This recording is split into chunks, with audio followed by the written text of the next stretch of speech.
Yeah. We're live.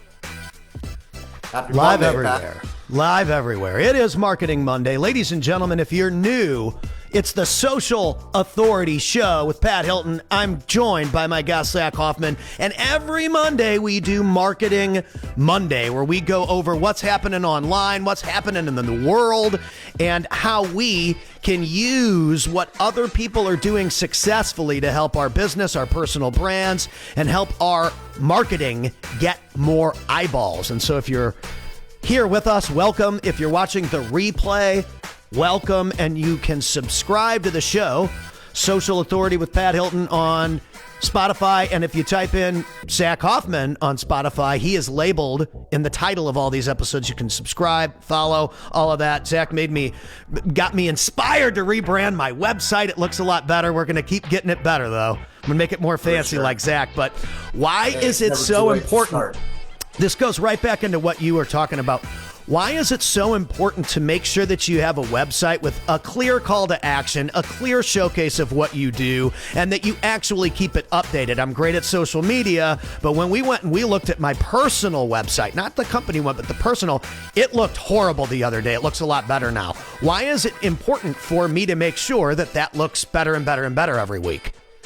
True believer that website is the actual cornerstone of a business. It's the destination people travel to, usually on a .com, where they can reach from basically anywhere in the galaxy at this stage. Yep. And they'll be able to start their journey into your business. Even Amazon still has a website, Instagram, Facebook, Google.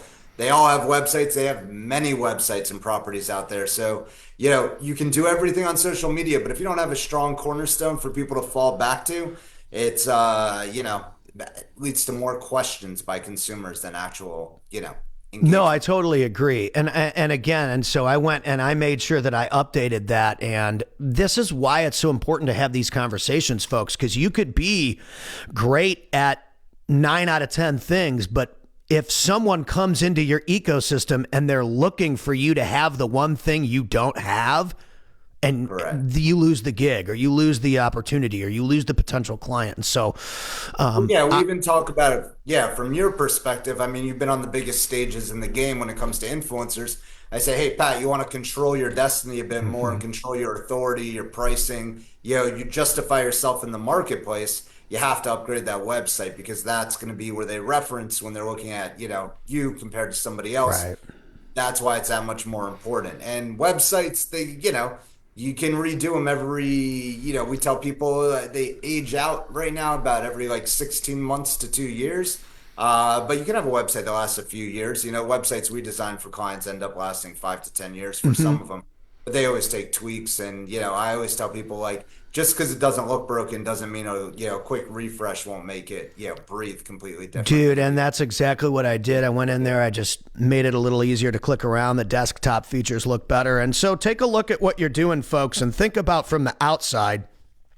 Sometimes I look at it from Pat's point of view, and sometimes it's important. Well, what would Zach look at this and say, or what would Brad Lee look at this and say, or what would some of Kyle Mallion or some of the other people that I'm associated with, if they're going to recommend you want to make sure that what you're showcasing appeals to their audience, not just what you think. And so that part of marketing is different when it comes into branding, which is what you're talking about. Like, marketing and branding are two totally different things. Oh, yeah. Branding definitely is an asset, right? Like, when they judge the most influential companies in the world, they'll look at the brand equitable value, like if they were to put their name behind something or bring something to market. So there's a lot of value in a brand name, such as Coca-Cola or Google or even Meta. Well, mainly it's still Facebook and Instagram, right? So you can see how strong a brand is there.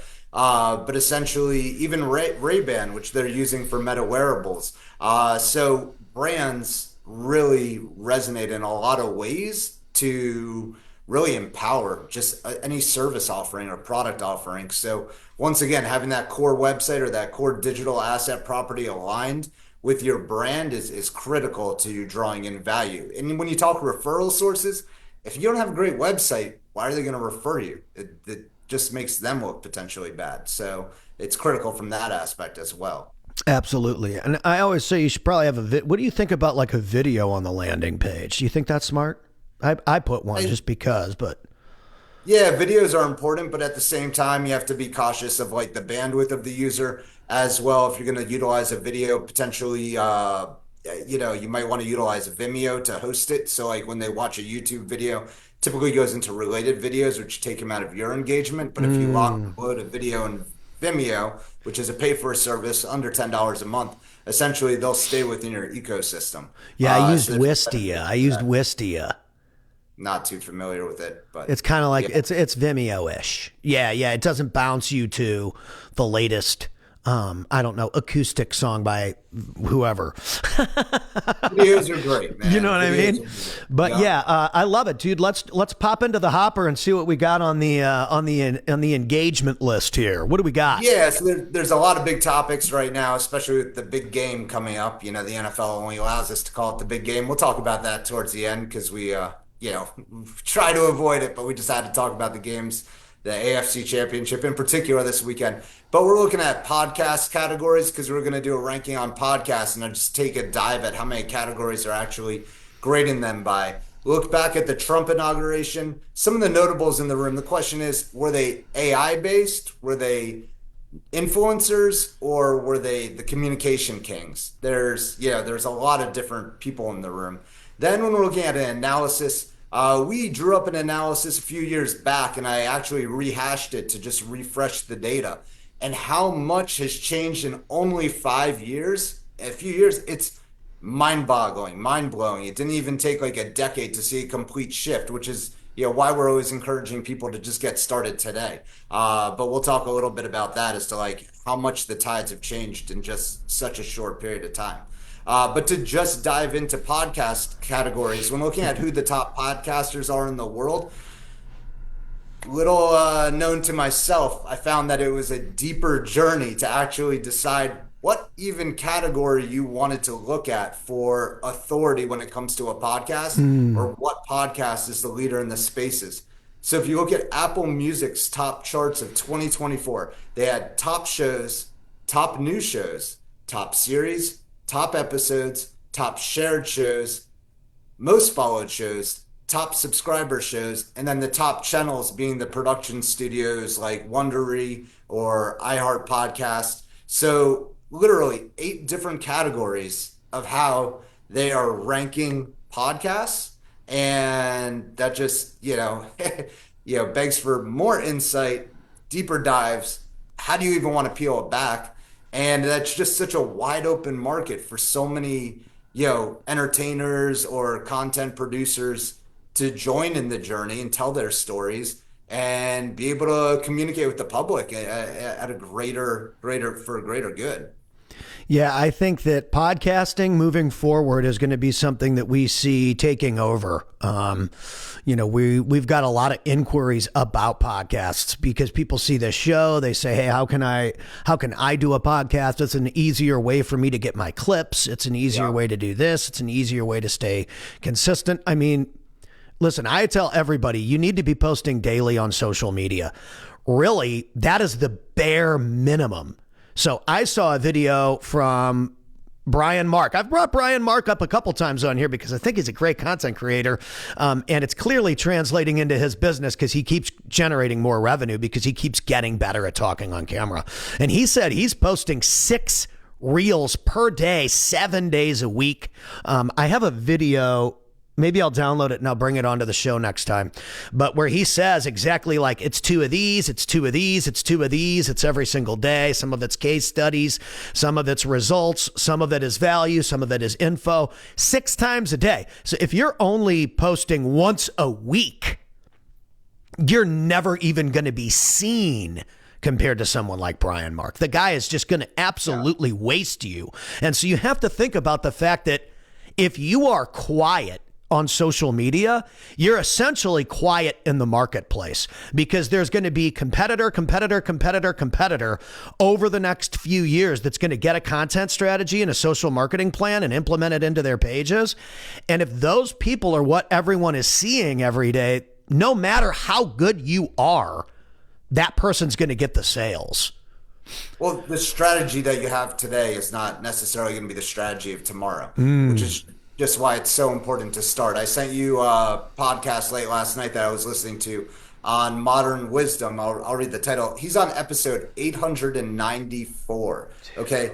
His guest, Dan Coe, Dankoe, Who I follow. He's good. do you? How to design your life for peak creativity. So it was like solving boredom was one of the things that they were talking about, or like what you get into with boredom, which is why they choose projects or like areas to refine. And essentially that, he utilized journaling as well as like podcasting or, just starting to do more social creative or going live and, using it as an outlet to hone in their creativity and hone in their next, set of ideas.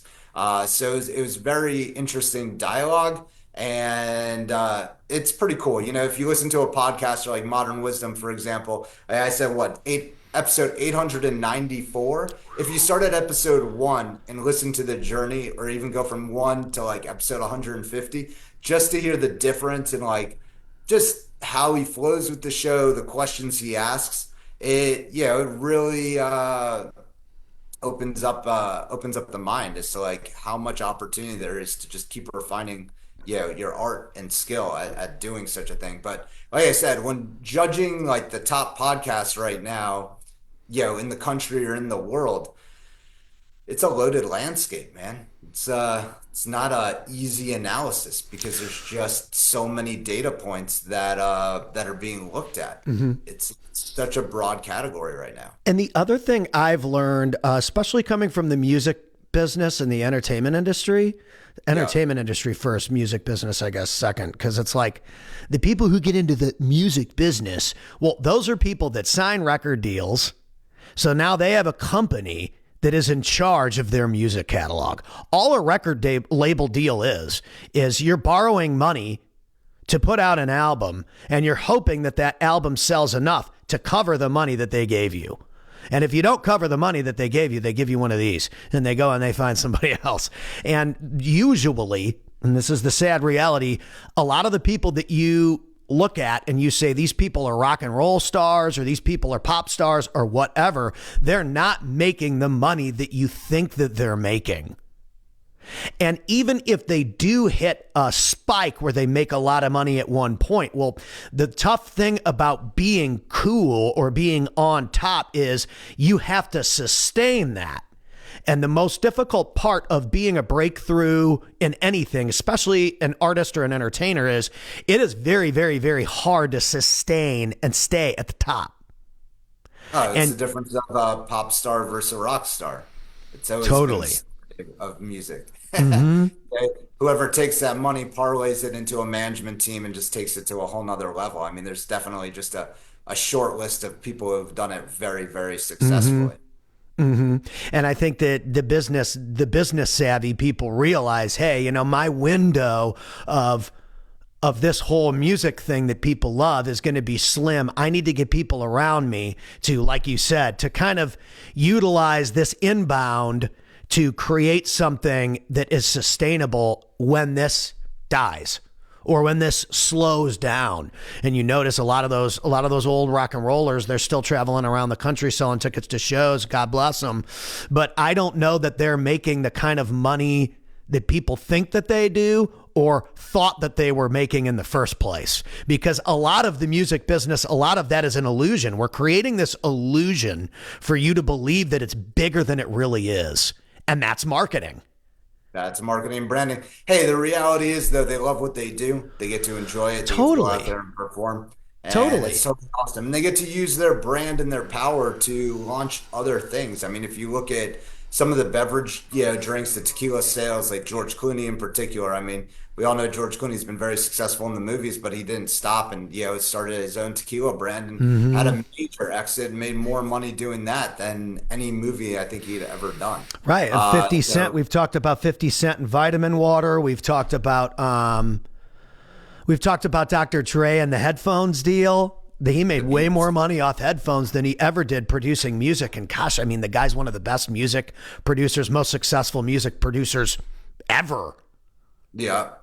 It comes down to distribution. I mean, that's what the power of their brand is. It enables them to get the distribution and the The reach to have distribution. successful sales. That's what the label brings in, is that they've got the radio stations, they've got the promos, they've got the TV deals, and they're able to distribute your product where the competitors don't have that. And so I told you this last week. If I was offered a major label record deal tomorrow, I would take it, because there's no way that I'm going to be able to access those listeners or that attention box by myself without that company. That company has access to every eyeball I need. And so what am I willing to give up? Because it's essentially like a consulting for equity deal. They're like essentially becoming a part. They own a part of your business now. They're going to get a percent of everything to make sure that there is something. So you can either put it out there on your own, nobody hears it, nothing happens, or, hey, we're going to take 50% and we're going to make you famous. And some people would call that signing a deal with the devil. I don't know. It just depends on how you look at it. But the reason why I bring this up is be careful if you're out there and you look and you see a podcast or this or that, and it's heavily rated and it's got all these views and it's got all these likes, it's got all these followers. That doesn't mean they're making money. Okay. A lot of the people with smaller, more niche-based communities are making way more money, and you wouldn't think that it is that way, but it definitely is in some instances. So don't psych yourself out if you're the new guy on the block or it's your first or second or third episode, because the only way you're going to get to 3, 4, 5, 800 like that guy is if you do it. And so don't be afraid to, plant your flag and to go after it. Don't be psyched out by the fact that everyone else already started and they're so big and this and that. So what, dude? There's a space for everybody now. No, for sure. You just got to focus on refining for, the messaging that you want to get across and the avatar and customer that you're shooting for. You just need to get the messages out there to communicate to them and make that very effective. It's definitely an ever evolving landscape. And it's like you said, it's just never too late to start. So when we're looking at that podcast analysis of like some of the top podcasts out there, Pat, I think we're just going to have to like choose specific categories and like run with it. But even if we were to like choose like influencers, for example, or brands, it's just so many of these people have like, I would say like a silver lining, a deeper message through their communication than just what meets the cover of like a category, if that makes sense, which is, the beauty of the medium and what we're seeing produced on podcasts as a whole. I don't think we've seen anybody quite master it yet.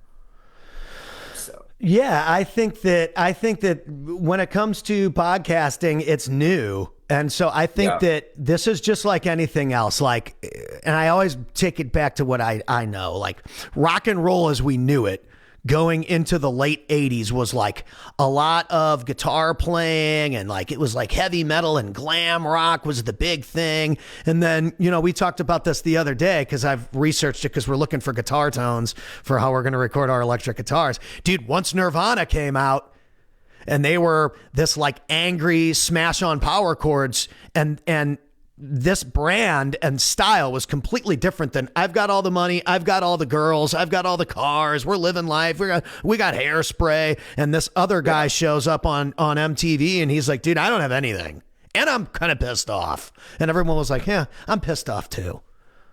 And that kind of a pop culture shift, well, cool. All of a sudden, being the glam rocker wasn't cool anymore. People didn't think that was cool. They said, oh, that's so yesterday. That's so 80s. That's so this. And those tickets stopped selling.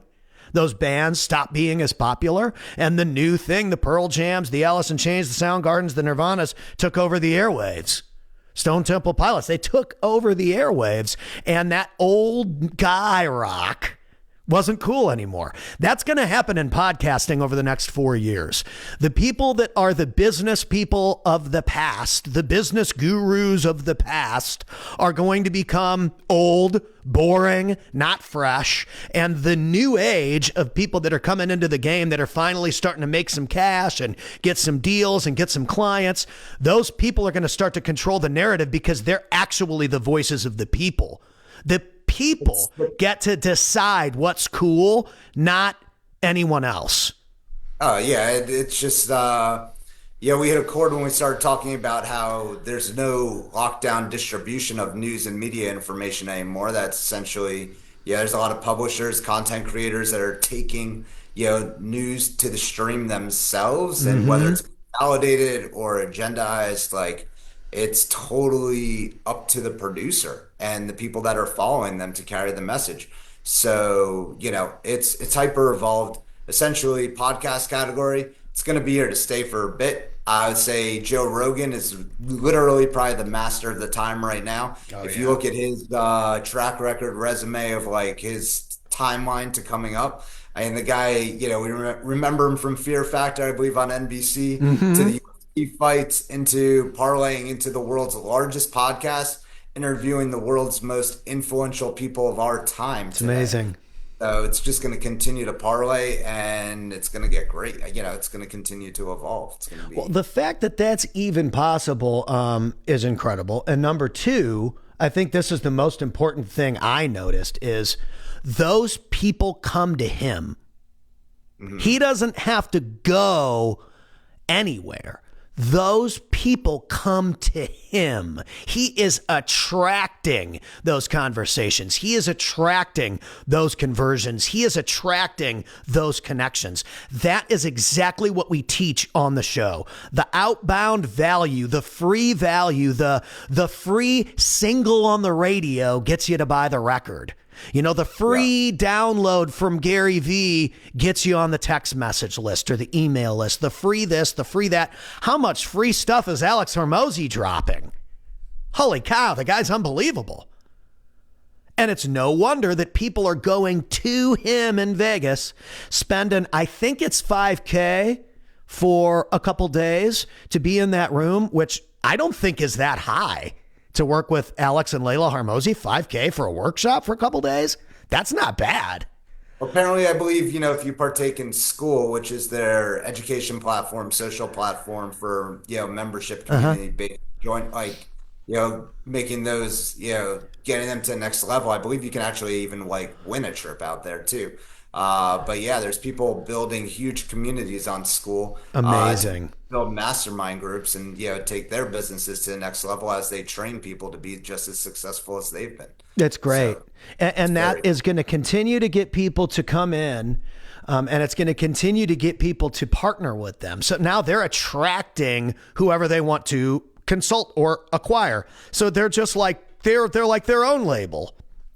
They're building the environment for the curriculum. They're Right. building this BMS. It's just like, It's even if awesome. you look at the Facebook timeline, or even the Mark Zuckerberg vision of building an operating system for the internet, he has gone beyond that. I mean, there's companies out there that don't necessarily have a website, that might have just only social media handles, to essentially establish their business in a Google places.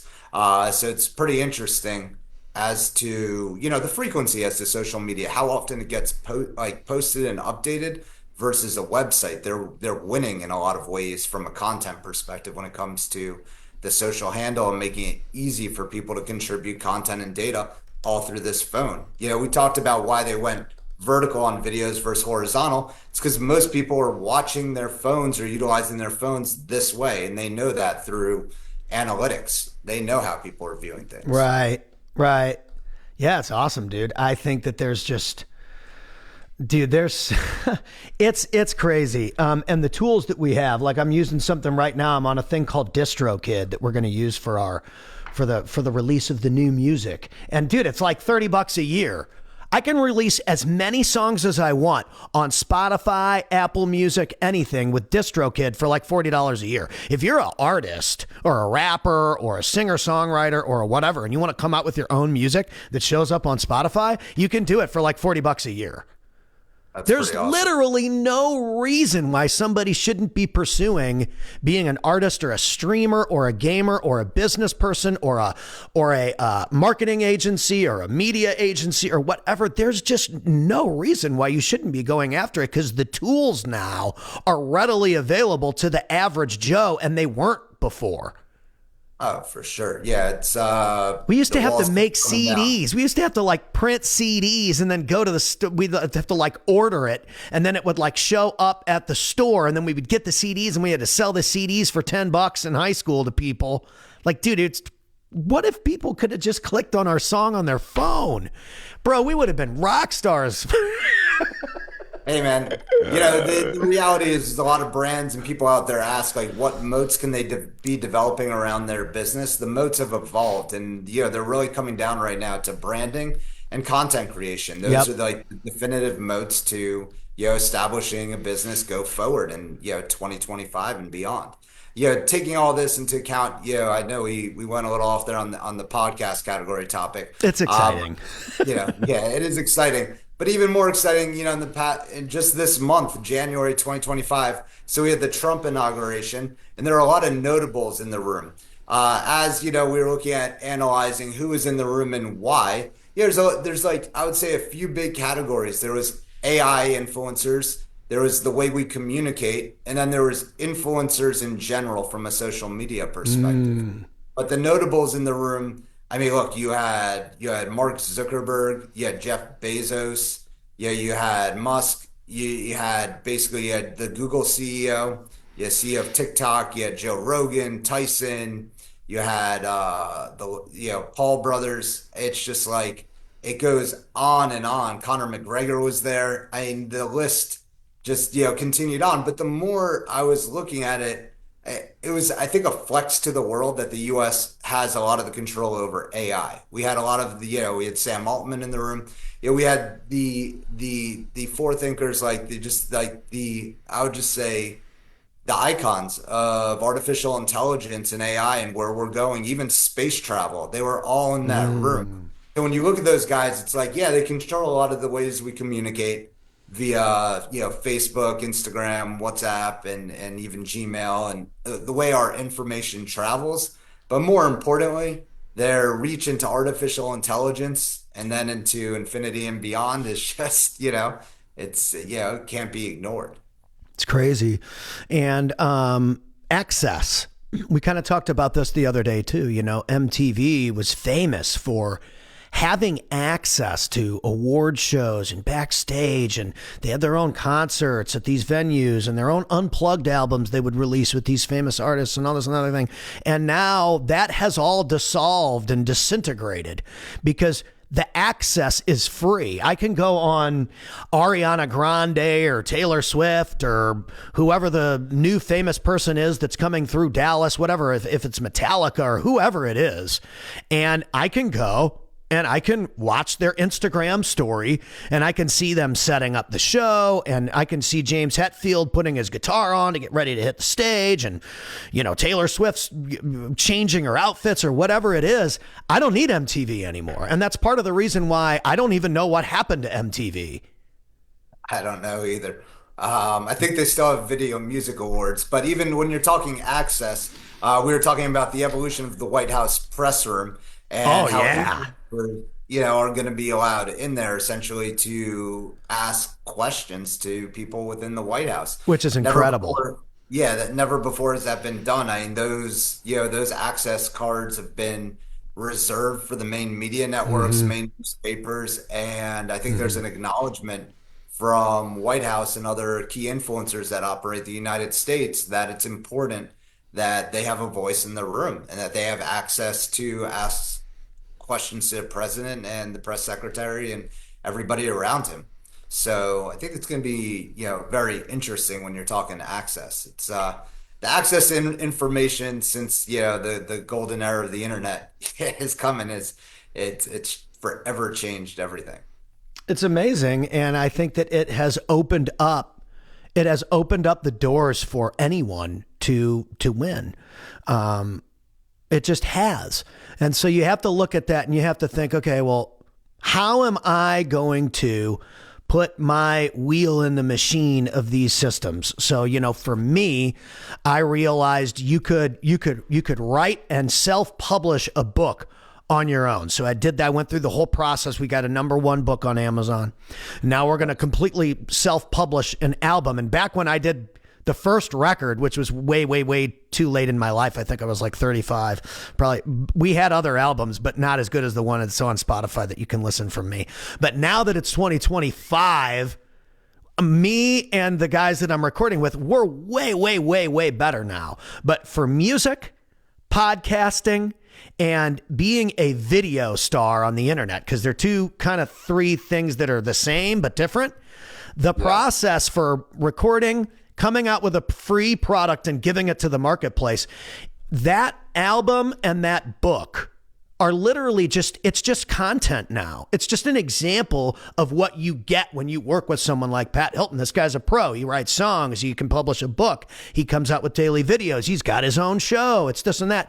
It's way easier to be multi-talented now than it was back then because you can fund it yourself. Or you can literally just do it for free if you have no funding and get good enough to get the money. I mean, look, you can get out there and be discovered. I mean, we talked about Justin Bieber. He was discovered off of YouTube. He was a hit artist up, I believe, in Canada, and he was discovered by somebody in the U.S. that had access to distribution and other mechanisms to make him a global star, and the rest is history, as they say. It's awesome. It's awesome to see that. Super cool. What else we got on the hopper today, Zach? So, we're running an analysis looking at various injury lawyers in the marketplace, lawyers as a whole from a social media influence. And basically, the analysis we ran a few years ago has hyper evolved from just a data perspective. I'm talking exponentially different audiences for them when it comes to Facebook, Instagram, and the main social handles. But the standout winner, I would say, was Ben Crump, who is, a civil rights attorney that also represents people in injuries. But Ben Crump, when it came down to it, because he's got a passion for his message, he's got an audience for his message, he had the strongest following, the strongest engagement, no gimmicks, real opinions, real news coverage. And the guy, when it comes down to it, true GOAT when it comes to social media influence. Yeah, there's some things to be learned in the playbook. Of course, you need to stick your neck out there and have an agenda and a thing that you represent and care deeply about. But yeah, I would say Ben Crump right now exponentially crushes any other attorney out there, lawyer, social media sphere. Wow, Ben Crump getting the props. Ben, I'm gonna have to check you out there, buddy. Oh, for sure. No, he's awesome, but definitely, it's there's a need for him in the market for sure. There's just a need for him in society in general as to where everything's going. But definitely, like I said, the way that the spectrum has continued to evolve when we do analyses and we look at like where our baselines and numbers were, a year ago or a few years ago, it just, begs to the fact that people just need to start. They just need to start content, information, getting out there and investing in the medium as a whole, because it's never too late. The only time it gets late is by waiting. Amazing. Yeah, I pulled up attorney Crump. He's got 779,000 followers on Instagram, which is a tough platform to grow on. So, geez, good for you, Ben. Well, it's more than that. Yeah, he's, like I said, he's got good for him. Yeah, definitely got a positive agenda that he's pushing, and he's defining the medium. I think there's lessons to be learned. Like I was saying, just from a perspective of you need to look at what other people are doing on the platforms and learn from it, because you don't want to reinvent the wheel. You want to get out there and see what's working for others, or see what is working from just a messaging crafting that's been taking form over a number of years, and see where it stands today and continue to evolve with that. I love it. He looks like he takes some pretty strong stances too on his page, so I like that. You have to. I mean, there you have to in a lot of ways, and there's, like I said, there's a stance for everybody out there in the different markets. Especially when they know their audience, when they know who they're trying to appeal to or why. And usually when it's a message that comes deep down from the soul, or like, from your heart, it's the easiest to convey. It's the easiest to communicate. Yeah, I mean, he's definitely got a theme. So if you pull up Attorney Crump, you can see exactly what his theme is. You can let us know what you think it is. I think I know. But I like it. I like it. Yeah. He's clearly going to be a leader, continue to become more of a prominent leader in that category because, I mean, he is dominating that conversation. So that is a really good example of someone picking a group of people that he's going to serve that relates directly to who he is and putting out content based on creating a bridge or a conversation between himself and that avatar. So it's dope. Yeah. Super dope. So definitely, a lot happening, I would say, in the sports world, right? As we go into another big game here for the NFL. I think they're they're teetering on the brink of the NBA where they might lose a high percentage of their viewership going into next year. They did say fantasy football saved the NFL at some point, meaning nobody really cared to watch a game up until they introduced random stats to get people competitive as to like why they should watch. Right. I'm in Miami. And our franchise in Miami, congratulations to all the people that support them and buy season tickets. Actually, when a business isn't producing or even trying, you have the right to then not, continue to pay them or, part ways at some point. I'm not saying go be a fan of somebody else, but it is pretty damn hard to be a Dolphins fan.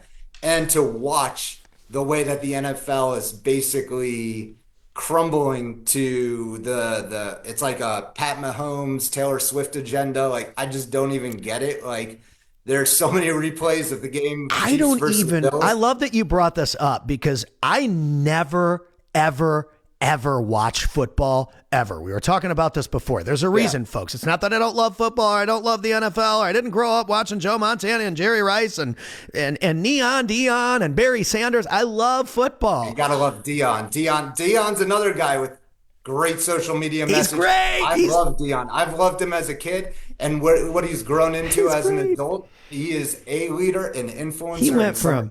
He went from Neon Dion to Prime Time to just Deion Sanders to now Coach Prime. Coach Prime, man, and he's got a positive message for the kids that are on his team. He does.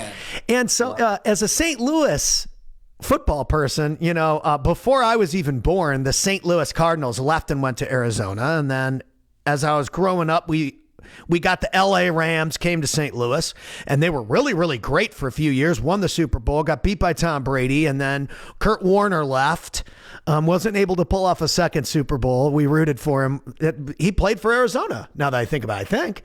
And once they left, or once they started to kind of decline and we knew they were going to leave, I just kind of stopped watching football.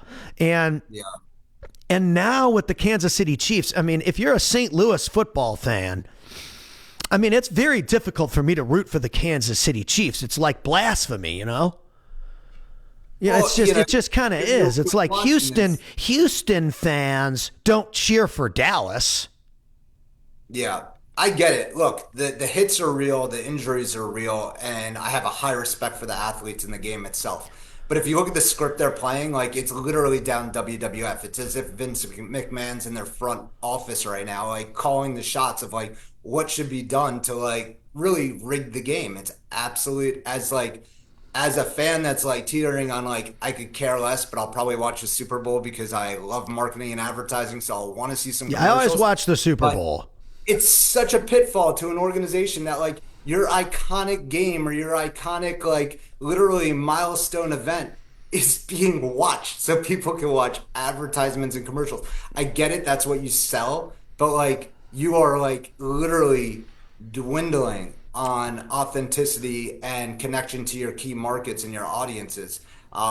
It's just not a sport for the people anymore. It's just like, even the entry to get into games, like blue collar employees, like, or specific people in society, like, going to a game is it's just not reachable for a lot of people. And it's just like I said, when you get, I think it's a rematch, the Super Bowl. I think it's the Eagles and the Chiefs. I think that was last year's game. Even, I think my wife was it?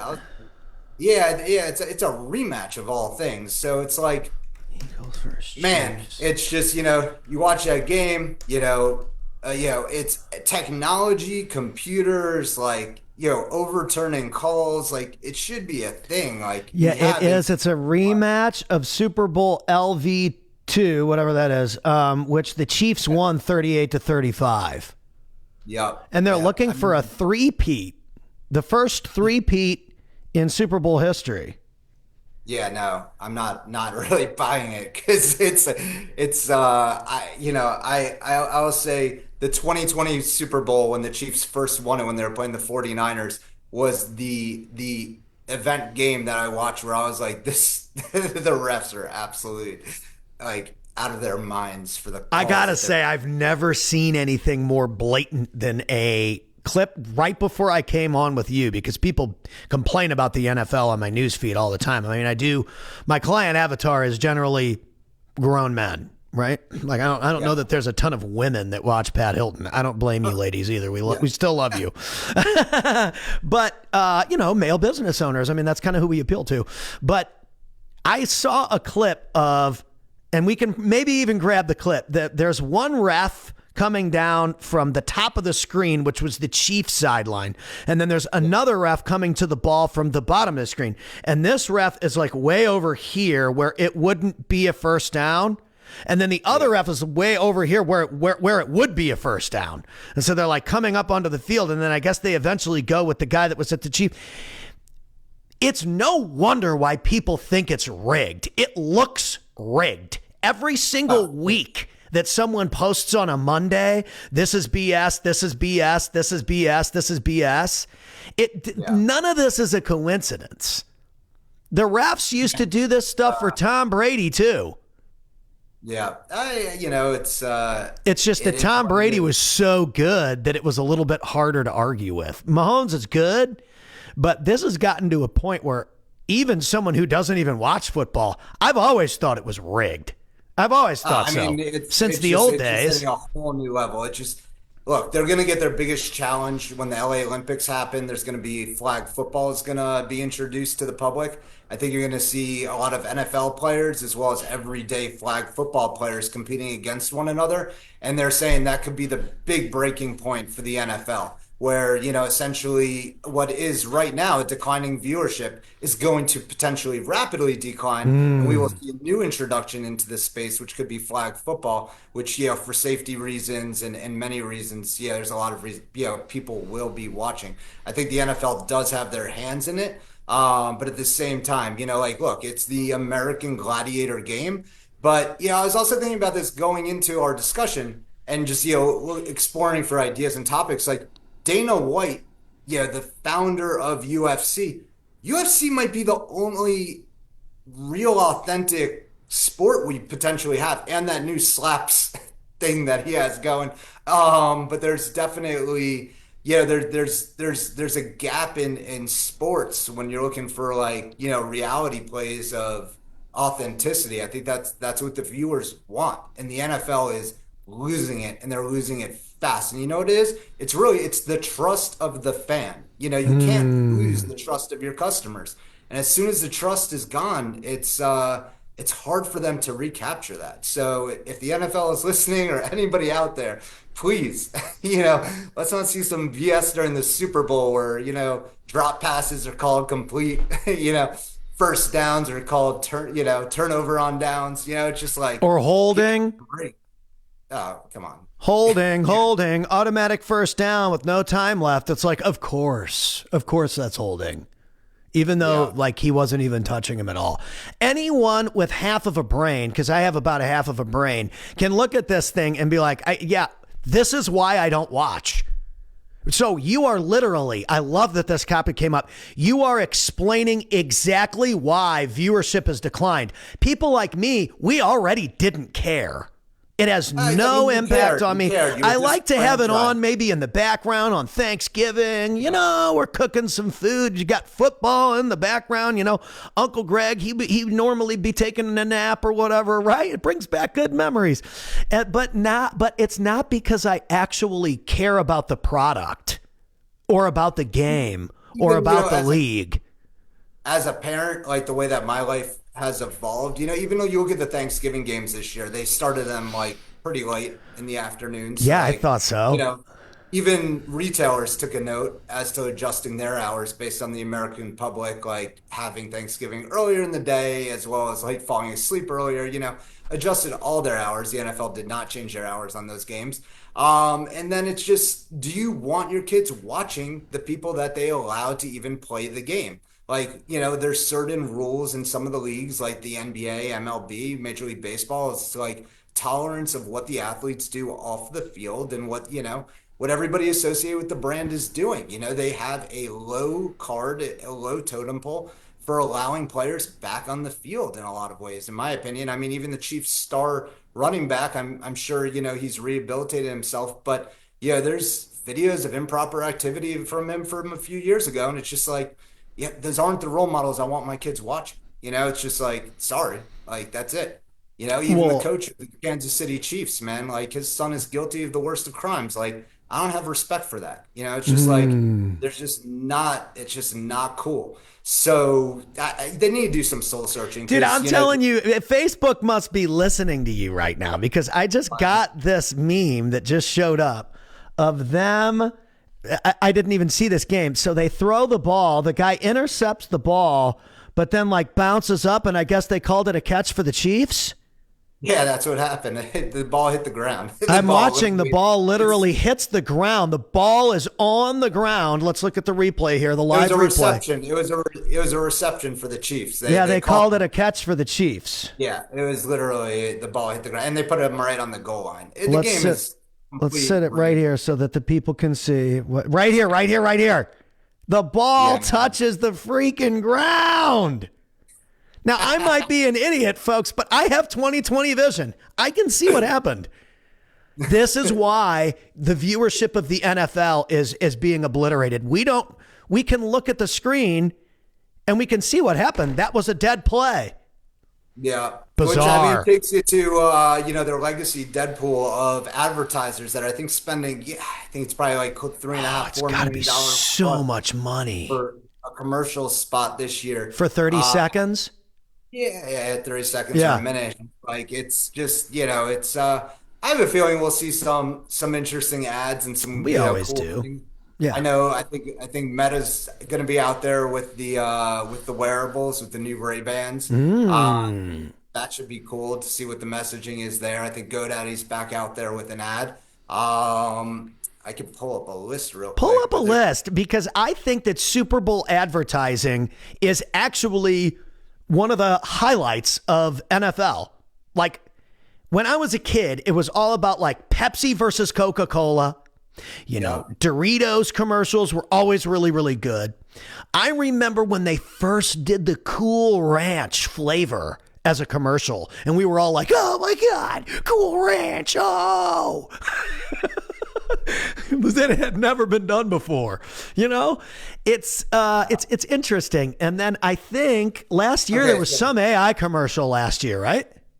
So here's your short list. Here we Here's go. what you got of a few different brands. You got Uber Eats. You got Coors Light, a brand called Circle, which is a water bottle brand. Meta, Bud Light, GoDaddy, Unilever's Hellmann's mayonnaise, Instacart, Taco Bell, Nestle's Coffee Mate, Little Caesars Pizza, Pringles, can't just have one, Totino's Pizza Rolls, Budweiser's back, Anheuser-Busch as an isolated brand, WeatherTech, who I find to be absolutely amazing, privately held organization, Haagen-Dazs, Squarespace, State Farm, Reese's, Duracell, Booking.com, FanDuel, Jeep, MSC Cruises, DoorDash, Lay's, Bosch, Rocket, mortgages, lending in general, NerdWallet, TurboTax, Stella Ortiz, the NFL itself, Mountain Dew, Ritz Crackers, Unilever's Dove, Nerds, Doritos, and Skechers, which is a big upcoming brand. I found that list on brand-innovators.com. Great comprehensive list they have with a lot of content, related to the upcoming game, that Super Bowl ad tracker. But it's gonna be interesting to see how they take the offline message to the online message, like how brands use that that short snippet of time to then take the audience online and continue on the journey. That was one of the reasons why I brought up the website thing earlier, because I think it's important to have like a little home base to send people with a form that gets their data. You got to get their data, because even if you're on social media and you're using automations and stuff, you've got to get people's emails and information so that you can get in touch with them off the platform. And this is a social media guy telling you this. Social media is great, but Instagram, Facebook, TikTok, YouTube, they own the platform, not Pat, not Zach. And so our job is to stay within the community guidelines, put out great value, and get people to have conversations with us on the platform that we can pull into our own database. And that's what the website or the lead form or the automations are actually there for, is to get them off that platform into your platform. Yeah, for sure. No, it's definitely, it's interesting to see who the advertisers are this year. I would say if you haven't checked out the Meta wearables, the Ray-Ban glasses, I believe that's one of the most innovative products we've seen in a long time. From the original Meta goggles over to what they've developed with the glasses from a wearable perspective. It could be one of the earliest wearables, I think, to really catch on. We can't deny that these cell phones are wearables in a lot of ways. Well, they are. They totally are. They totally are. I'm trying to get fancy here and pull up the wearables here. Let me see if I can do it here. They look cool, man. They look exactly. My son is getting quote unquote some glasses to help with just the amount of screen time he looks at, but he's insisting on getting the Ray-Bans, and then for sure. There we go. The meta.com. I know he wants Ray-Bans because they just look like those meta. There they are. Can you see them on the screen? Yep. There we go. So it looks like they're about $300 to $379. So they're all under $400. So from $300 to $400, you can get yourself a pair of Meta glasses. And we are also streaming live on Facebook using the Meta creator system. So we're all meta'd out right now. Show me these, Zach. Show these to the people. So they do actually like play music into your ears, via that. And I believe, hold on here. We're all about the meta. Come on, Zuck. Come on the show with us. Yeah. Come on, Zucky. What's funny is I have the Oculus. Like, look at how far they've come, man. The Oculus. This thing is ginormous compared to what those wearables are. Does the Ray-Ban glasses have similar functionality to that bigger product? It's the fact that they're doing it. Eventually it will. But I mean, look at this honker, dude. Yeah, that's a honker. This is only a few years ago, right? Yeah, that's straight up RoboCop. And now we're down to these, man. Now we're down to glasses. And this is pretty cool. This isn't even a decade of time. So it's going to be very interesting to see how it continues to evolve. Well, and that price is not horrible. It's not like it costs you thousands of dollars to have a pair of these sunglasses. It's $300-$400. Yeah, and you can get clear lenses as well. It's definitely. What do you mean clear lens? So could you get like a prescription? Could you use them with like your prescription glasses? 1,000%, because brilliant. It's a little lens on the actual frame. That's brilliant. And it's you can go try them on at a local sunglass hut or a local glasses store with you and see how fascinated your kids are by it, and that just will show you where it's all going. Well, right. I'm noticing that too. It's pretty cool, man. It's pretty amazing. And I think that it is good for our kids to see how confident. My kids watch a channel. It's called Ninja Kids, and it's this family of, gymnasts and athletes, and they do all these obstacle courses and all this stuff. They have their own action park in Dallas. We went the other day, and my kids are into it. They're doing cartwheels and round offs and bouncing around and stretching and getting flexible and doing all these things. And I'm like, wow, this is great. And it all came from YouTube. And so if you think YouTube or social media or this or that, it's so bad. It's like you have to think about what's going to get my kid excited to go out and do something and then provide them with that content. And fortunately for me, my kids kind of seek that out anyway. Yeah. But it's just cool. Well, American Ninja Warrior was definitely, I think, like one of the big shows, which is modeled around, I think, a lot of like Japanese game shows. So you had that evolution there, and that's real sports. I love watching a little Ninja Warrior. That's a fun show to watch. That's great. It's And then great.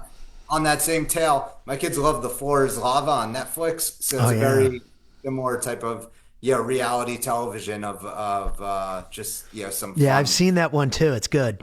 Yeah. Back in the day when Ninja Warrior had first come out, they didn't even have American broadcasters. It was all in another language. Do you remember Yep. those? Yes. Like the Yes. original ones? So there was this guy, he like worked at a Well, they were gas testing station. it. Yeah, he was like a gas station attendant, and he was really, really good. I don't know if he ever made it all the way through. I think he maybe did once or twice, but I remember that like you would fall and they'd be like, "Oh no no no no no no no no no!" Like the announcing was just as good as the action. It was awesome to watch. It's no wonder why that got a huge deal and became like part of American culture. I think it's great.